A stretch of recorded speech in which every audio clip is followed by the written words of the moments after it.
Bullet train પ્રોજેક્ટની કામગીરી દરમિયાન દુર્ઘટનાને પગલે હાઈ ટેન્શન લાઇનને અસર પહોંચી છે। અમદાવાદ મુંબઈ વચ્ચે દોડતી મોટા ભાગની ટ્રેન પ્રભાવિત થઈ છે। Karnavati express, Gujarat queen, Gujarat express સહિતની ટ્રેન રદ થઈ ગઈ છે। વટવાથી ઉપરથી આણંદ તેમજ ભરૂચની મેમો ટ્રેન પણ કેન્સલ થઈ છે। 5 ટ્રેનો ડાયવર્ટ થઈ છે। અમદાવાદના મુસાફરોને વડોદરા, નડિયાદ કે આણંદ ઉતરવું પડશે। રેલવે વિભાગ દ્વારા હેલ્પલાઇન નંબર પણ જાહેર કરાયો છે। વટવાના રોપડા ગામ નજીક વિશાળ ક્રેન તૂટી પડી હતી। આપને જણાવી દઈએ કે રેલવે ઓવરબ્રિજ પર બુલેટ ટ્રેનના પિલર ઊભા કરાતા દુર્ઘટના સર્જાઈ હતી। સદનસીબે મોટી જાનહાનિ તો ટળી છે, 2 લોકોને સામાન્ય ઈજા પહોંચી છે।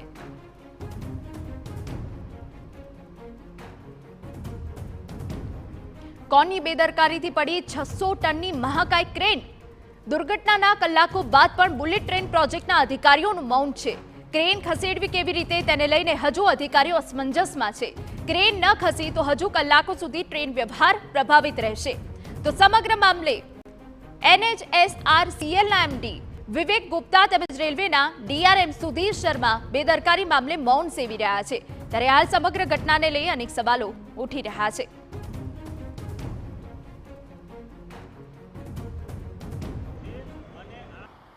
બુલેટ ટ્રેન પ્રોજેક્ટ અંતર્ગત ગત મોડી રાત્રે જે ક્રેન ધરાશય થઈ હતી અને કલાકો વીત્યા છે, છતાં પણ હજી આ ક્રેન ઉતરવા માટે અસમંજસ છે। કારણ કે હજારો ટનનું આ જે ક્રેન છે તે ધરાશય થઈ હતી, જે લોન્ચિંગ ગડર કહેવામાં આવે છે અને તેને ઉતારવા માટે હાલ પ્રયાસ છે તે ચાલી રહ્યા છે। પરંતુ આ ક્રેન ધરાશય થતાની સાથે જ રેલવે ખૂબ પ્રભાવિત થઈ છે। કારણ કે ઘણી એવી 23 થી 25 ટ્રેનો છે તેને રદ કરવામાં આવી છે અને અનેક ટ્રેનો છે તેને ડાયવર્ટ કરવામાં આવી છે અને જેના કારણે મુસાફરો છે તે ભારે હાલાકીનો સામનો કરી રહ્યા છે। ત્યારે હાલ આ જે બેદરકારીના કારણે બુલેટ ટ્રેન પ્રોજેક્ટની બેદરકારીના કારણે કઈ રીતના આ આખી દુર્ઘટના સર્જાઈ છે તેને લઈને હજી સુધી કોઈ પણ સ્પષ્ટતા છે તે અધિકારીઓ દ્વારા કરવામાં નથી આવી રહી। પરંતુ હજી કલાકો સુધી આ જે ક્રેન છે કે તે ઉતરવામાં સમય છે તે લાગી શકે છે અને ત્યાં સુધી